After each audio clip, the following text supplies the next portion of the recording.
Welcome everybody to the Minnesota Twins franchise on MLB The Show 18, continuing the 2020 season.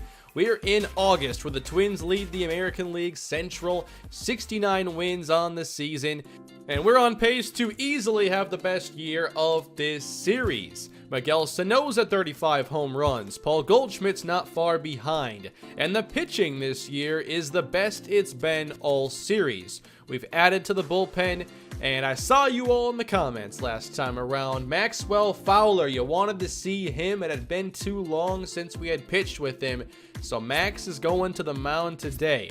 Fowler, his numbers are really weird compared to last season because a lot of things are better and a lot of things are slightly worse. Nothing is drastically different, besides the hit by pitches, I guess. Overall, Max has been a good pitcher. Very good. He's 20 years old and realizing his potential at an early age. We've talked about the bullpen all season, and closer Raisel Iglesias is having maybe the worst year of his major league career. He's blown a career-high 8 saves, and after the moves we made, Aaron Loup is now going to take over that job. He was the closer last season for Toronto and did an amazing job. We began the episode by dropping a couple games to Cleveland and then receiving a trade. I wasn't even sure we could receive trades anymore, but these aren't major league caliber trades. They would like to acquire first baseman Lewin Diaz, who is a 23-year-old 62 overall, and want to trade us Emerson Jimenez, a shortstop who's 25 and very good defensively. I think shortstop's a pretty thin position in our organization, so I was happy to make that trade. We end up dropping 3 of 4 to Cleveland, and you'll notice here, we had a chance to win it in the 10th, and the save was blown by Aaron Loup. His first opportunity, his first blown save. The next day, again we lose to Cleveland, but this time they score all their runs in the first, and it was enough to get a 3-2 victory. Yadier Alvarez gets the loss, and the bullpen did a perfect job. In the next game, you'll notice once again, a run in the 9th inning, forced extras, Twins win, but another blown save. And yes, Aaron Loup, in 2 appearances, blew 2 saves. Raisel Iglesias ends up getting the victory, pitching 2 innings. We lose the next game 8-1. We have a loss there for Dallas Keuchel as he was trying to get win number 16. Just not a very good day for the pitchers, and we couldn't get much offense. So after that series, we're trying plan C. Arodys Vizcaino. He'll become the new closer. He has closed this year for Atlanta. And if he can take care of the closing duties, the trade to get him will be bigger than I ever thought it was going to be. So let's continue now. Twins at home to take on the Milwaukee Brewers. And I don't really think this is a rivalry. Some people like to hype up the Minnesota-Wisconsin dynamic all the time, but I've never considered this to be an actual rivalry. Anyway, Maxwell Fowler takes the mound, 3.5 ERA, and 8 losses on the year, the same as a year ago. Opening against Jonathan Villar, there's a sinker on the inside.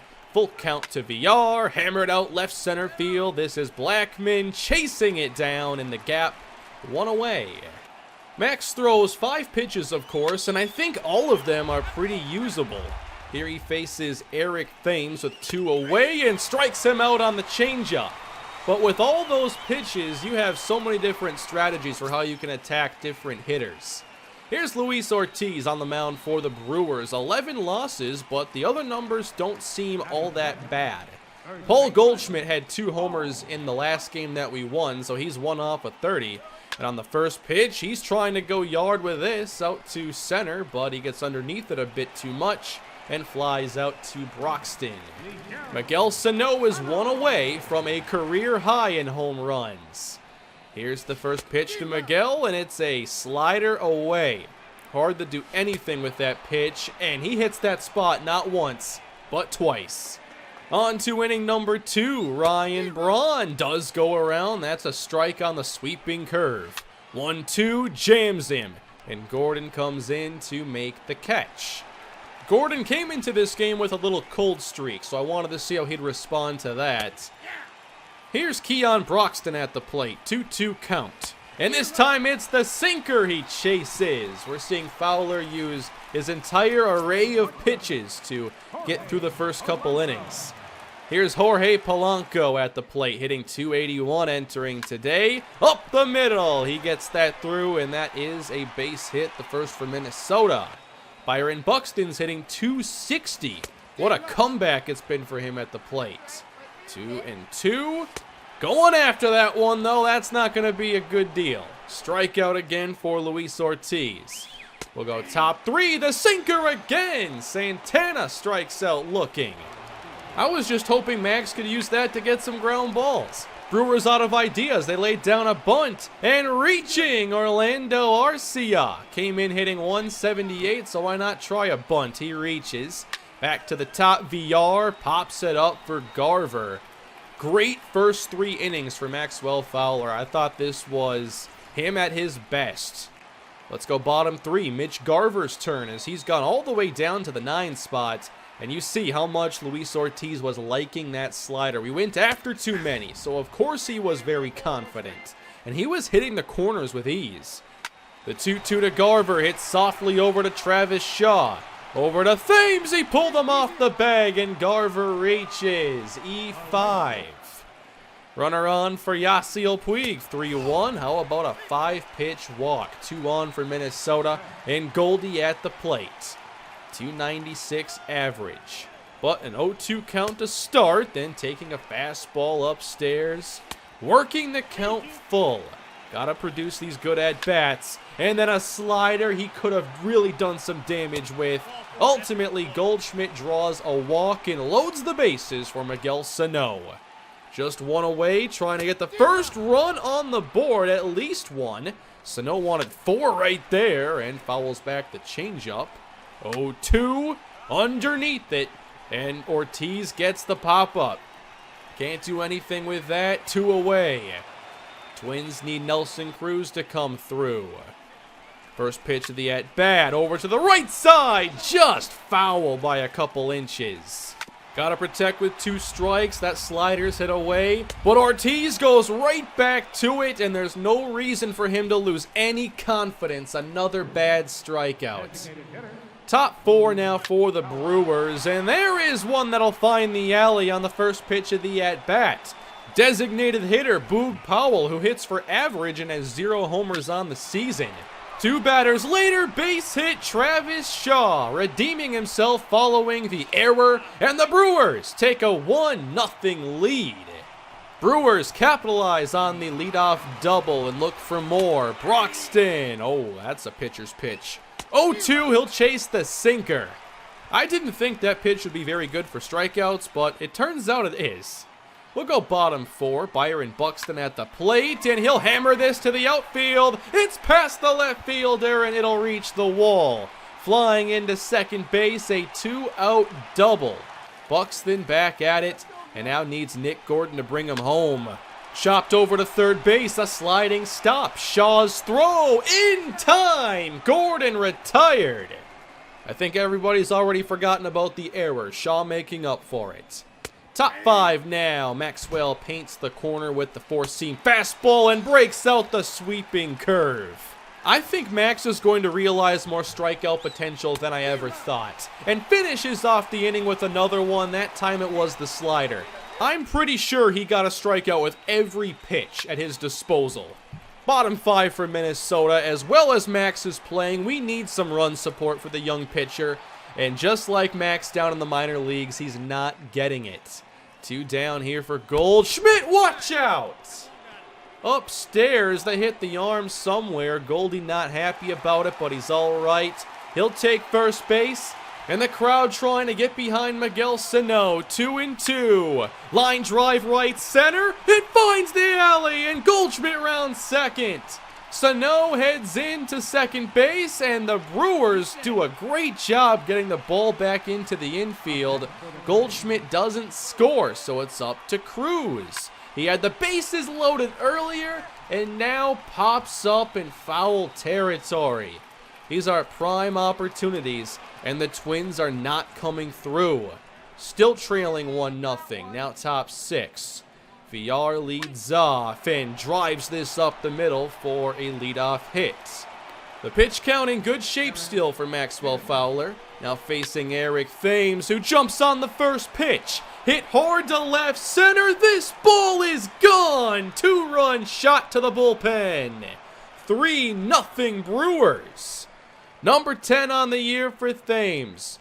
And this took some serious strength. It was on the inner half, and he somehow gets enough behind it.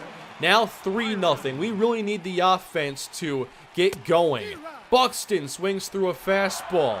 1-2. Ortiz challenges him. Another 1-2. It's the slider. Of course it is. 6 great innings for Luis Ortiz. I didn't want to see Fowler go into the 7th after allowing that home run. Kevin Quackenbush into the game with a knuckle curve. 0-1. Now it's the fastball. 0-2. It's the slider. 3 different pitches. Andrew Susac had no idea what to do. Bottom 7, Twins down to their final 9 outs, and Gordon's maybe a bit early there. 2-2, over to third base. Shaw, tough play. Throw from foul territory is not going to be in time. Infield hits, and that would be the end of the day for Luis Ortiz. I didn't want to see his slider anymore anyway. Next pitch is right up the middle. We have 2 on, nobody out. Can we finally get our offense going against Steve Delabar? Here's Puig. He's hit on the arm. Second hit by pitch for Milwaukee. The bases are loaded for the second time for Minnesota. This time, nobody's out. Paul Goldschmidt up next. 1-0 count from Delabar. Fastball high in the zone. He can't connect.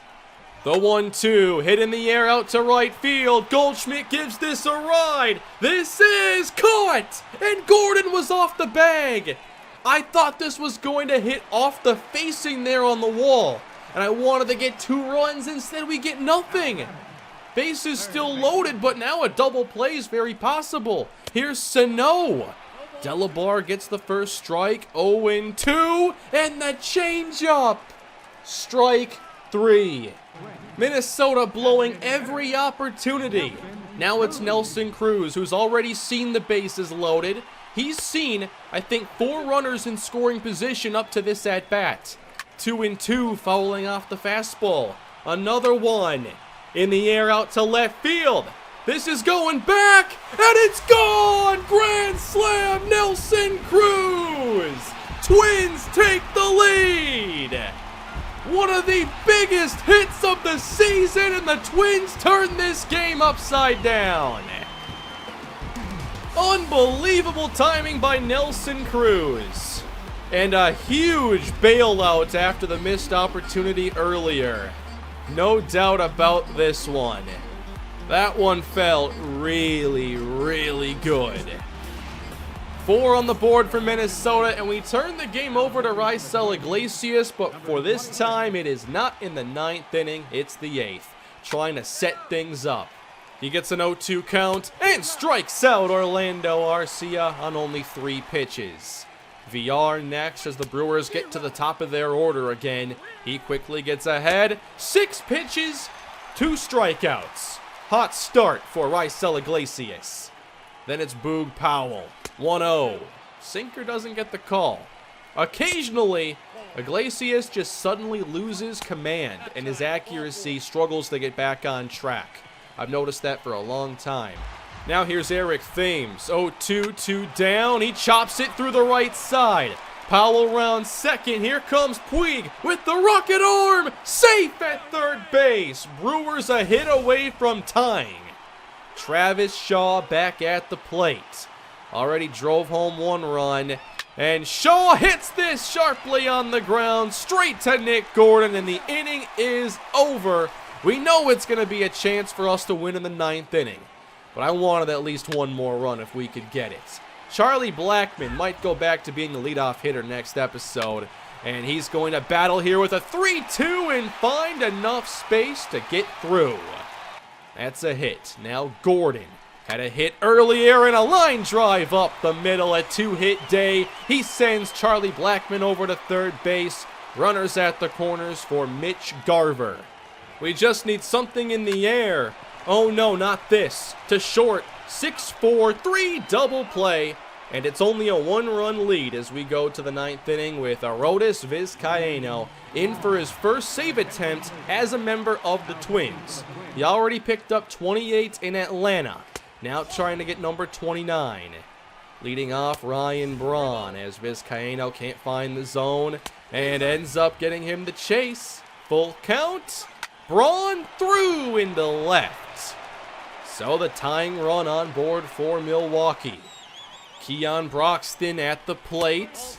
No call on that fastball. 2-1. Broxton through and into right. 2 aboard. Puig gets it back in, but now just a hit away. Here's Domingo Santana in an obvious sacrifice situation, but he won't offer it that. Vizcaino throws the first 2 out of the zone, and then Santana wants to hit. 2-1. Santana busts his bat. Vizcaino to second. Got 1 and 2. But I think Vizcaino could have gotten the play at 3. So still a hit ties this game. But here's the catcher, Andrew Susac, hitting .215 entering today. 2-1. Sinker in there. 2-2. No offer on the slider, so the payoff pitch. Strike 3, and the Twins win. Arodys Vizcaino, 1 for 1 in save attempts with Minnesota. That's his job until further notice. What a game. I had a lot of struggles against the slider from Ortiz. Even though he only had 2 pitches he was really throwing, the fastball and the slider. His fastball, though, was pretty fast, so it was a little hard to deal with the change in speed and the movement he had on his slider. But Maxwell Fowler ends up going 6. He gets 6 strikeouts in the process. Thought he had a very good game, just a very unfortunate home run allowed to Thames. We end up scoring another victory the next day against Milwaukee, 11-1. That's what I want to see. A bunch of hits here. We get a couple home runs by Miguel Sano. Cruz goes yard again, as does Byron Buxton. Hopefully I stop having at least one big boneheaded mistake a game, though. I feel like I don't have as much experience playing these baseball games as I'd like to. And there was that situation where I could have just sent the runner at second over to third base, and if it was caught, sent him back, and then tagged Sano. I'll get it figured out eventually, I'm sure. Miguel Sano, though, has a brand new career high in home runs and RBIs. That's amazing. And here are the pitching numbers. Hopefully Raisel Iglesias does a little bit better now in the setup role, along with Aaron Loup. By the way, for Cleveland and Chicago, here's what they've been doing recently. Cleveland just had a little sweep of Detroit after winning the series against us. Then there are the Chicago White Sox, who have won 6 games in a row, and they've won 3 out of their past 4 series with 3 sweeps. Next time we continue, we open against the Tigers. What do you want to see next episode, everybody? Let me know down below. Thank you all for watching and supporting the series. It's so much fun to put these episodes together. And I would appreciate it if you would leave a like on the video, subscribe to the channel, and let me know your feedback down below. I love seeing what you had to say. See you all again soon, and have a great day.